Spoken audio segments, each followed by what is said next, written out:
울산의 한 초등학교. 6학년은 8반까지 있습니다. 그런데 1학년으로 내려가면 4반까지가 끝입니다.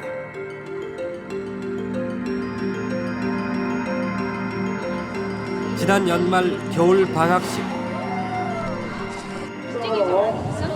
겨울 방학식을 모두 마치겠습니다. 방학식이 끝나고 6학년과 1학년만 운동장에 남겨봤습니다. 간격을 띄우자 차이가 확연해집니다. 6학년은 228명, 1학년은 128명밖에 안 됩니다.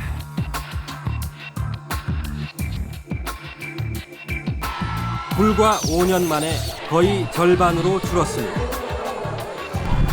이 학교만의 현상은 아닙니다. 울산 전체로는 5년 전에 비해 초등학교 입학생이 34%, 3분의 1이나 줄었습니다. 줄어들고 있다기보다는 사라지고 있다고 하는 편이 나을 정도입니다. 아주 비상식적인 겁니다. 단 5년 사이에 다른 인구가 34% 줄었다는 것은 연에 5% 이상 줄어야 된다는 이야기인데 거의 그런 사례는 잘 없습니다. 아이들이 사라지고 있는데 세계를 놀라게 했던 대한민국의 경제 기적은 언제까지 계속될 수 있을까요?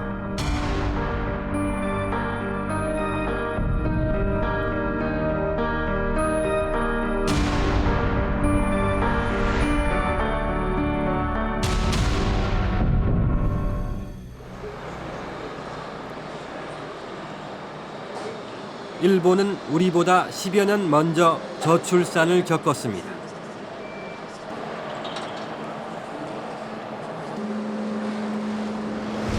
도쿄 중심에 있는 히가시 나카노 초등학교. 교문엔 더 정확한 이름이 붙어 있습니다. 히가시 나카노 초등학교 터. 아이들이 줄어들면서 2년 전 문을 닫았습니다. 주인을 잃은 책걸상은 먼지를 뒤집어 쓰고 있습니다. 수영 수업이 이루어지던 수영장은 페인트 칠이 다 벗겨졌습니다. 아이들이 떠나버린 미끄럼틀은 제 모습을 잃어가고 있습니다. なんで廃止になったんですかね、ベーコンも。やはり少子化でいなくなったんでしょうね、子供がね。 한때 1000명이 넘는 아이들로 북적거렸지만 지금은 노인들 4명이 교대로 지키고 있습니다.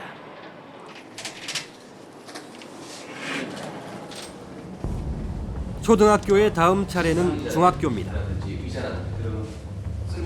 2년 전 다른 중학교와 통폐합되면서 문을 닫았습니다. 子どもたちの数が減っていって、1学年1クラスっていうような事態になって、それで学校としてなかなか維持できないということで、閉校になってしまったという。 도쿄 나카노구에선 지난 3년 사이 10%가 넘는 초등학교와 중학교가 문을 닫았습니다. 中野区には正確な数字じゃないんですけども、小学校が約30校で中学校が15校ぐらいあるんですけども、2008年度2009年度の間に小学校が3校減ってで中学校は2校減ってます。それで2010年度で閉校になるのが小学校が1校あるっていうような、そういったペースで。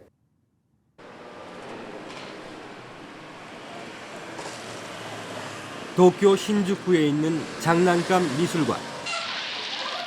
4년 전까지는 초등학교였지만 지금은 비영리 단체가 장난감 미술관으로 운영하고 있습니다. おもちゃ美術館は2008年からおもちゃ美術館としてオープンしてますね。この近くでも3つの小学校がほぼ同時期に廃校になってるんですけども、この小学校だけが唯一残った小学校ですね。あとは、もう潰してしまったようなところが多いです。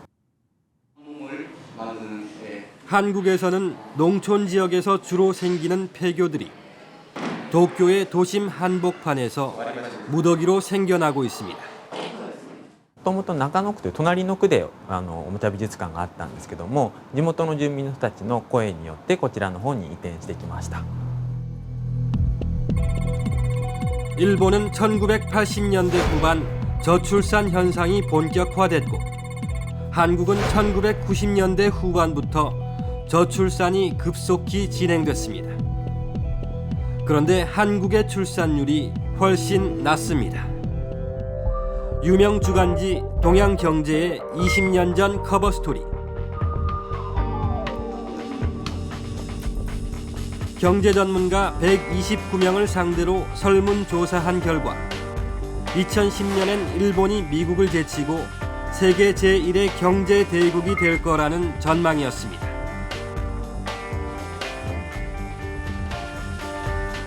(70~80년대와) 같은 고도 성장을 계속 유지했다면 충분히 가능한 일이었습니다.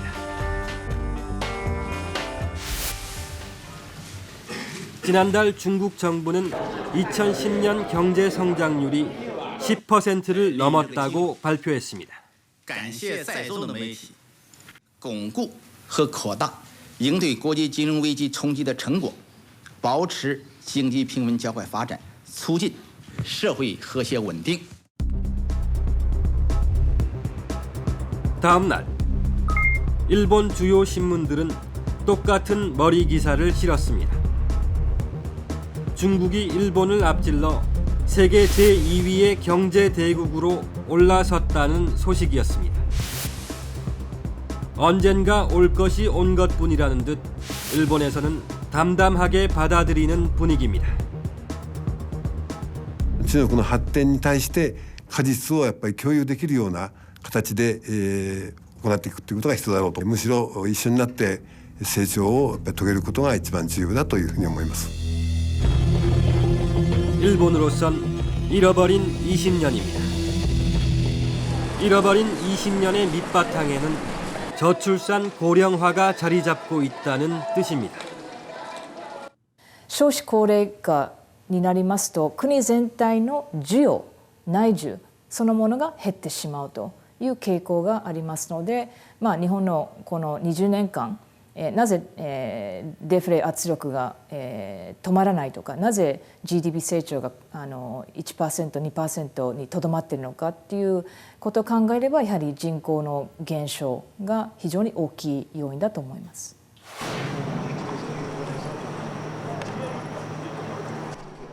도쿄 외곽의 다마 신도시. 우리로 치면 분당이나 일산에 해당되는 곳입니다. 일본 경제가 고도 성장을 구가하던 1970년대 도쿄로 집중되는 인구를 분산하기 위해 건설됐습니다. 내 집 마련의 꿈을 이룬 30, 40대들이 대부분이었습니다. ニュータウンっていうのは私たちにとって憧れの街だったんです。60倍の倍率だったんですよ。入居の申し込みの倍率が。私はうちは9回目で申し込みで入れたんですけれど、大変嬉しい気持ちで入居しましたね。 근처에 있는 놀이공원 다마테크. 40년이 넘는 역사를 자랑하던 이 놀이공원은 2년 전 문을 닫았습니다. それだけの営業不振になったんじゃないかね。子供がいなくなったりして、季節の時期によってはね、桜の時期だとか夏のプールやってる時には多少入ってたみたいですけども、やっぱりそれ以外はほとんど人があんまり入ってなかったですね。 주민들이 나이를 먹어가면서 고령화가 급속히 진행됐습니다. 특히 주거 면적이 좁은 아파트 단지에선 젊은이들이 점점 떠나갔습니다.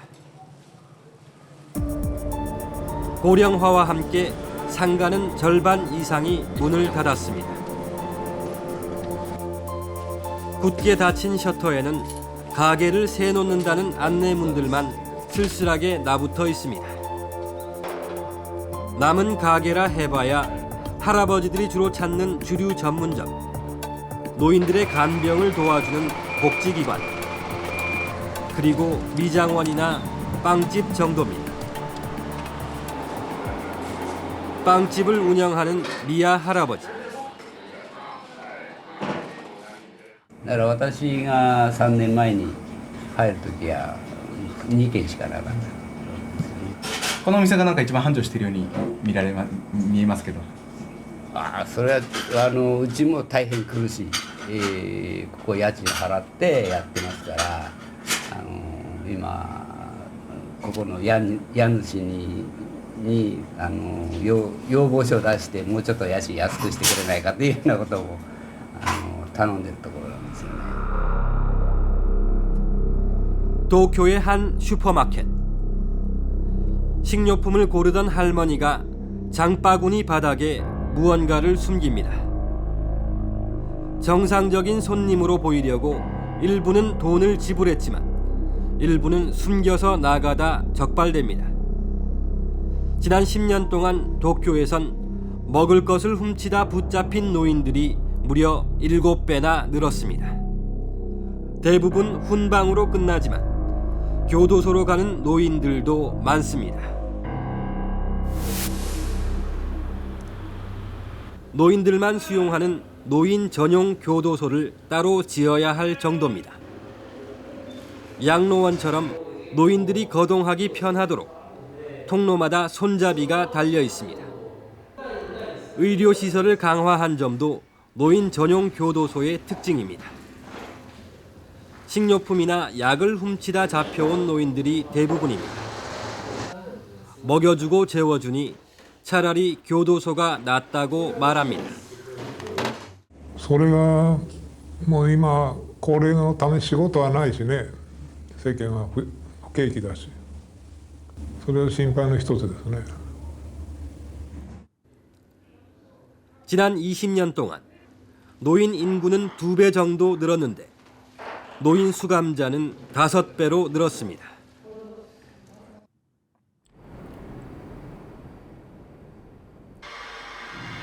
돈이 있어도 돈을 쓰지 않는 노인들이 많습니다. 도쿄에서 혼자 사는 81살의 할머니. 재산이 우리 돈으로 6억 원이나 되고 연금으로 매달 270만 원을 받고 있습니다. 하지만 불안이 떠나지 않습니다. 都会の中にポツンといる感じ。仕方ないと思ってます。孤独で死んでいくんだと思います。 젊어서는 해외 여행도 자주 다니고 쇼핑도 많이 했지만 지금은 일주일에 한 번 장을 볼 때만 외출을 하는 편입니다. 주로 식료품과 반찬을 삽니다. 일주일분이라 해봤자 비닐봉지 하나, 액수로는 1000엔 정도입니다. 일주일에 쓰는 돈이 우리 돈 10,000원 남짓인 셈입니다. お洋服だってあんまり買うこともないですから、古いやつを着てるから。 경기도 고양의 식당. 우리 55년 양띠를 위하여! 예! 1955년 을미년에 태어난 고양 지역 양띠들의 모임이라 이름도 을미회입니다. 그때만 해도 한국은 세계에서 가장 가난한 나라였습니다. 난 저걸로 끝나겠어요. 근데 우리는 진짜 도시락이 없어가지고 이제 남들 밥 먹을 때 우리는 집으로 와서 물 먹고 가는 거야. 그렇게. 6.25 전쟁의 와중에서 태어난 형들이나 누나들보다는 그래도 사정이 조금은 나았습니다. 우리는 그나마 55년생들은 그래도 조금 안정이 돼서 6.25가 터지고 나서 안정이 돼서 우리가 태어났기 때문에 우리는 52년생이나 53년생이나 54년생보다는 조금은 낫다고 봐요. 그래도 전쟁의 혼란이 가라앉은 1955년 대한민국에는 아이들이 유난히 많이 태어났습니다. 55년부터 63년까지 태어난 1차 베이비붐 세대는 713만 명. 우리나라 인구의 15% 정도입니다. 50대 후반으로 접어든 55년생들은 이미 퇴직을 시작했습니다. 앞으로 몇 년 안에 1차 베이비붐 세대 700여만 명이 본격적으로 은퇴하게 되면 일본처럼 소비가 감소할 가능성이 높습니다. 노동층에서 소비할 수 있는 것이 1이라면 노인층에서 소비할 수 있는 그 여력은 5분의 1 정도밖에 되지 않습니다. 보통 우리가 외국의 라이더나 학자가 이런 이야기를 하고 있는데 전반적으로 소비가 확 줄어듭니다. 지난달 10일은 일본 성년의 날이었습니다. 만 20살을 맞은 젊은이들이 부모 형제 앞에서 성인식을 치르고 어른이 되는 날입니다. 남자나 여자나 전통 의상을 차려입습니다. 일생에 딱 한 번 있는 행사인 만큼 옷 한 벌에 수백만 원이 들어도 아깝지 않다는 부모들이 많습니다. 의류업계는 물론 외식업계, 호텔업계까지 매출이 부쩍 늘어나기 마련이어서 적지 않은 소비 진작 효과를 냅니다.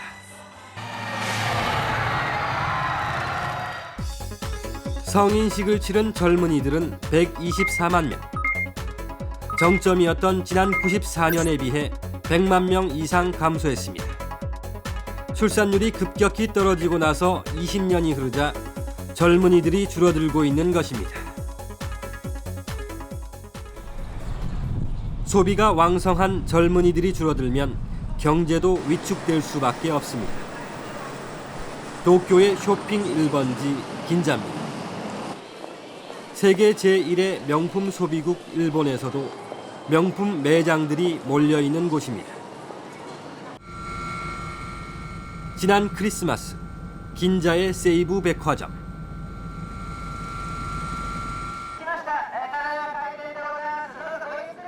문이 열리자마자 손님들이 밀물처럼 들이닥칩니다. 손님들의 반응은 한결같습니다. これちなみにおいくらぐらいだったんですか？これ2つで5000円。安いですね。安いですよ。 장사가 잘 되는 것 같지만 사실은 정반대입니다. 이 백화점은 이날을 마지막으로 문을 닫았습니다. 폐점 고별 행사로 재고 물건들을 헐값에 내놓자 손님들이 구름처럼 몰린 것입니다. 한 달 뒤 다시 찾아간 백화점. 간판이 붙어있던 자리엔 희미한 흔적만 남았습니다. 화려했던 쇼윈도엔 폐점을 알리는 안내판만 덩그러니 붙어 있습니다. やっぱり高級ブランドっていうところが多分メインだったと思うんですけども、最近ファストファッションの日本に入ってきて、そういったところでそういった例えば購買意欲っていうのはあるんですけど、多分高いものは買わないっていうんですけども、安く自分なりに抑えていくっていうのは間違いなくあると思います。 백화점들은 중저가 의류 매장들과의 경쟁에서 밀리고 있습니다. 명품거리 긴자에 중저가 의류 매장들이 속속 들어서고 있기 때문입니다. 몇 년 전만 해도 긴자에선 찾아보기 힘들었던 가게들입니다. 젊은이들 자체가 줄어들기도 했지만 젊은 세대들의 소득도 전반적으로 감소했습니다. 파견 근로자 같은 비정규직 젊은이들이 35%에 이르면서 소비가 위축되고 있습니다. やっぱ金額だったりとか、ボーナスの出る出ないっていうのがあるんで、やっぱ年間の収入で考えると差は結構大きいですね。あと安定しないっていうのは。 비정규직의 임금은 정규직의 60% 정도. 자연히 젊은이들의 소비가 줄어들게 됩니다.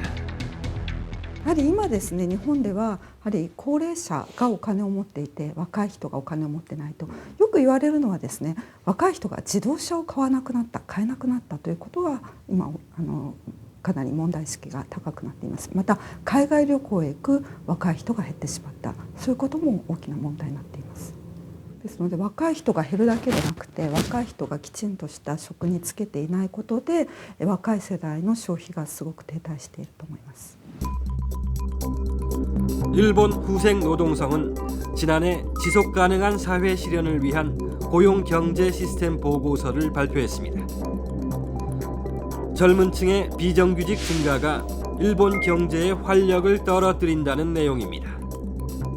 지난 20년간 원유를 비롯한 국제 원자재 값은 폭등했지만 일본의 물가는 오히려 내려가고 있는 이유가 여기에 있습니다. それで所得が減ってしまうともちろんその日本経済全体としても消費が増えないということは、もちろんまた企業もですね消費がないためにですね安い製品を売ったりとかしてそれで物価が下がってでデフレを招くということでですね今現在ですねそういう状況になっているというところがあります。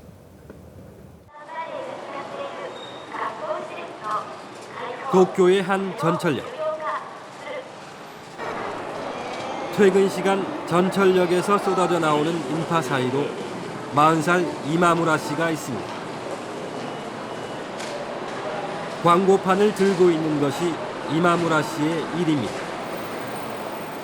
ここで看板を立てさせてもらっていわゆるお店の宣伝で声かけてくれるお客さんがいれば、チラシなり何なりを渡してお店を案内するっていうそういう仕事です。 급료는 1시간에 1,000엔입니다. 매일 4시간씩 4,000엔. 우리 돈으로 5만 원이 조금 안 됩니다. 비정규직 중에서도 아르바이트에 가까운 이른바 프리터족입니다.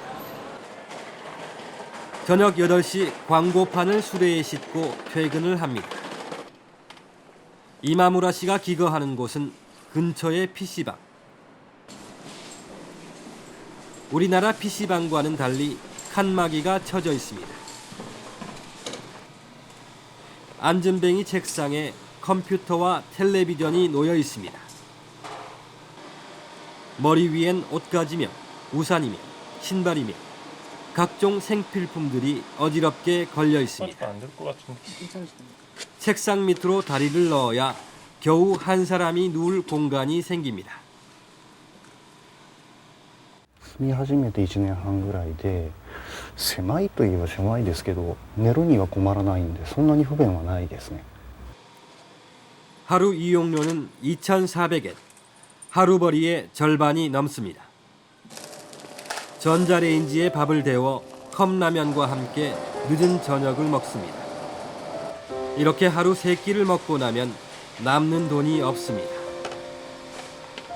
それこそお惣菜屋さんで惣菜買ったりとかそういうこともありますけれど基本今の稼ぎの中ではこういったものがメインになってきますねどうしても。 이렇게 PC방에서 장기 투숙하는 사람들을 일본에선 네트카페 난민이라고 부릅니다. 이 PC방의 경우 80~90%가 이런 손님들입니다. 3년 만에 가게를 3군데로 확장할 정도로 사업은 번창하고 있습니다. 北千住歌舞伎町とやらさせていただいてますけども、お客様やっぱり増えてきておりますので、需要は今現在もありますし、今後も増えていく可能性もありますよね。 이마무라 씨에게 혹시 여자친구가 있냐고 물었습니다. 恋人はいらっしゃるんですか？付き合っていらっしゃると。ノーコメントで。ノーコメントで。もし結婚とかはあんまり考えていらっしゃらないんですか？考えてないです。それ、結婚動向っていうことを考える前に自分が生きていくので精一杯ですけど今は全く余裕がないです。 30살에서 34살 사이의 일본 남성들의 결혼율입니다. 정규직은 59%입니다. 그러나 비정규직 파견 근로자들은 28%, 이마무라 씨 같은 시간제 근로자들은 22%에 불과합니다. 결혼을 못하거나 하더라도 아주 늦게 한다는 얘기입니다. 출산율이 낮은 이유 중 하나입니다.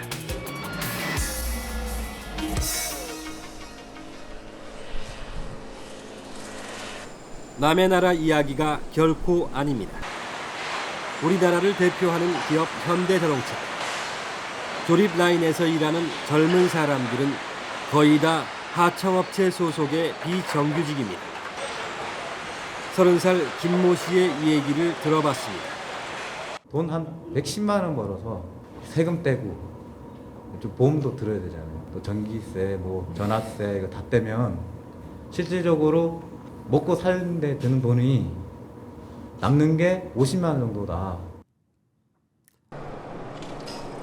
몇 년 동안 선을 봤지만 교제로 이어지는 경우는 거의 없었습니다.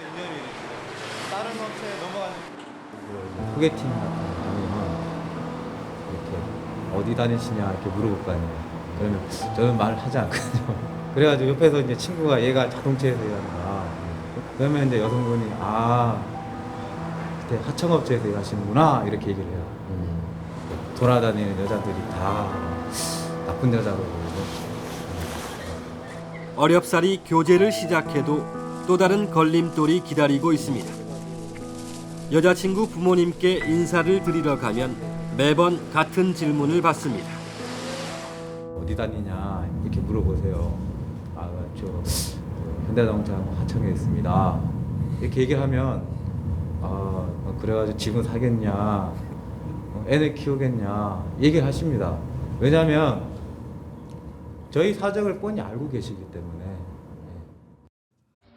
우리나라의 초혼 건수를 보면 1996년 37만 건이었던 것이 IMF 외환 위기 이후 급격히 떨어져 13년 만에 무려 36%가 줄었습니다.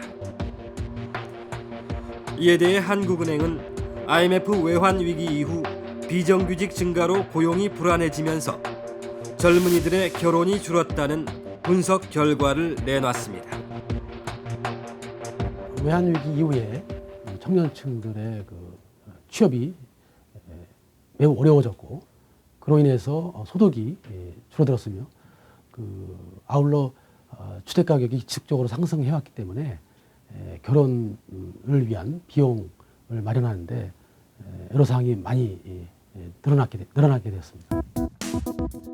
젊은이들의 결혼 건수가 급격히 줄어들면서 출산율도 함께 떨어집니다. 세계 인구 학계를 놀라게 했던 사상 유례가 없는 출산율 하락이었습니다. 日本の出産率の低下っていうのは割とゆっくりと長期的に下がってきました。韓国はそうですね、1990年代はずっと日本より高い水準で割と安定してたんですけど、2000年を過ぎていきなり下がり始めてですね、特に2002年の 1.17 でしたっけ、あの時はびっくりしました。 기업은 인건비를 절약했겠지만 언젠가는 일본의 경우처럼 상품을 살 소비자가 줄어들게 됩니다. 소비 확산이 없으면 기업은 아무리 좋은 물건을 만들어도 망할 수밖에 없는 거죠. 그럼 수출을 해야 되는데 우리도 아직 지금 현재도 우리나라가 수출 의존도가 상당히 높습니다. 그럼 수출 의존도가 우리가 어디까지 올라가느냐, 그게 또 실제로 가능하느냐 이런 문제가 있는 거예요. 직장에서 오랜 시간을 보낼수록 둘째를 낳을 의도가 떨어지는 것으로 나타났습니다.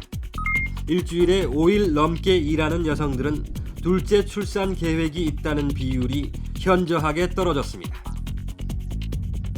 상대적으로 보면 이제 출산이나 가사 양육에 투자하는 시간이 적을 수밖에 없다는 뜻인데, 출산으로 인해서 가사와 양육이 부담이 커지지 않습니까?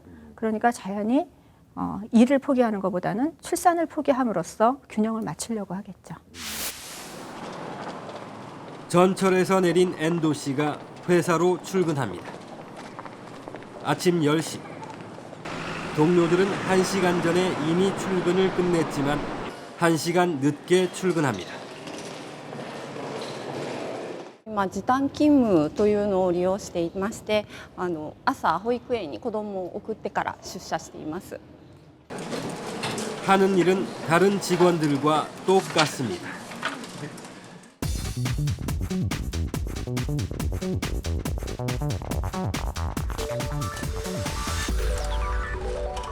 오후 4시 엔도 씨가 벌떡 일어서더니 상사에게 인사를 합니다. 동료들보다 1시간 늦게 출근해 1시간 먼저 퇴근하는 것입니다. 회사에서 머무는 시간은 점심시간까지 포함해도 6시간. 今こういうちょっと大変な時期に時短勤務というのを利用させてもらっているという分恩返しをもう少し自由に動けるようになったら会社に恩返しをしたいなっていう気持ちはすごくあります。 저녁 5시면 어린이집에서 아이를 찾아 집으로 돌아갈 수 있습니다. 아이가 3살이 될 때까지는 하루 6시간 단시간 근무를 할 수 있도록 회사가 배려하고 있습니다. やっぱり何か心配事があったら絶対パフォーマンス下がりますんで、アウトプットが出ないと思うんですよね。そこをちょこっとの期間助けてあげることで、またその後 120% の働きをしてくれれば、会社にとっても本人にとっても幸せなことだと思います。 아이를 통해 얻는 즐거움, 그리고 이를 통해 꿈을 실현해 나가는 즐거움. 현대 여성들은 이 중 어느 하나도 포기하려 하지 않습니다. 이 둘을 양립할 수 있는 환경이 만들어져야 아이를 마음 놓고 낳을 수 있습니다. やはり神様からの授かり物だというのは正直一人目産んですごく実感をしているのですが、その前提でも私はもし授かれるのであれば欲しいです。 일부 기업에서 시행되던 단시간 근무 제도를 100인 이상 사업체로 전면 확대하는 법안이 2년 전 일본 국회를 통과했습니다. 찬성률 100%였습니다. 3살 이하의 아이를 둔 여성들은 6시간 근무를 선택할 수 있도록 했습니다. 사업주는 이를 거부할 수 없다고 못을 박았습니다. 시간의 근무도 금지시켰습니다. 출산 장려금과 육아휴직만으로는 기대만큼 출산율이 회복되지 않았기 때문입니다. どうしてかというとやはり育児休業から復帰した後で男性と同じように長時間残業して働くということでは両立ができないということが分かってきたからです。その前から少しずつ効果が出てきていました。でその少しずつ効果が出てきていたのでこれは有効な政策だということで全ての企業に対して義務付けをしたわけです。 노사정 합의가 있었기에 가능한 일이었습니다. 지난 2007년 일본의 노사정 대표들이 모여 일과 삶의 조화 헌장을 발표했습니다. 일과 삶의 조화 그리고 경제 성장은 자동차의 두 바퀴와 같다. 일과 삶의 조화를 실현하기 위한 노력은 인구 감소 시대의 기업의 활력과 경쟁력의 원천이다. 이러한 노력은 기업의 비용이 아니라 내일을 위한 투자로 적극적으로 파악한다. 저출산이 얼마나 무서운지 기업들도 잘 알기 때문입니다. 나라는 부자지만 국민은 가난한 나라. 경제대국 일본에 따라붙는 꼬리표였습니다. 그렇지만 국민들이 살기 힘들면 나라 경제도 발목이 잡히고 만다는 것을 일본은 20년 장기 침체를 겪고 나서야 절감하고 있습니다. 일본 정부가 최근 성장보다 복지를 강조하는 이유가 여기에 있습니다. 平成23年をそうした人、物、金ばかりではなくて明治維新や戦後に続く日本人全体が世界に向かって羽ばたいていくという 복지 예산을 마련하기 위해 소비세를 현행 5%에서 10%로 올리는 방안을 추진하고 있습니다. 하지만 너무 늦었다는 지적이 나오고 있습니다. 일본의 재정 적자는 이미 GDP의 2배 수준. 우리 돈으로 1경을 넘어 재정 파탄 우려까지 나오는 상황입니다. 세금 쓸 곳은 많아지는데 세금을 낼 사람들은 적어졌기 때문입니다. 한국의 경우 여유가 있을 때 미리미리 사회 안전망을 확충해 인구 구조 변화에서 오는 위기를 막아야 한다는 게 일본 전문가들의 충고입니다. ただ韓国の場合がまだ余裕がある国だと思うので、今のうち、このイシューを優先順位、高くし、今のうち社会、政府、民間企業三角で対話をすれば具体的な解決策は出てくると思うんですね。ですからもしかしたら韓国の場合はこの人口動態危機を避けられる非常にいいモデルの国になる可能性はあると思います。ただ時間があまりないですね。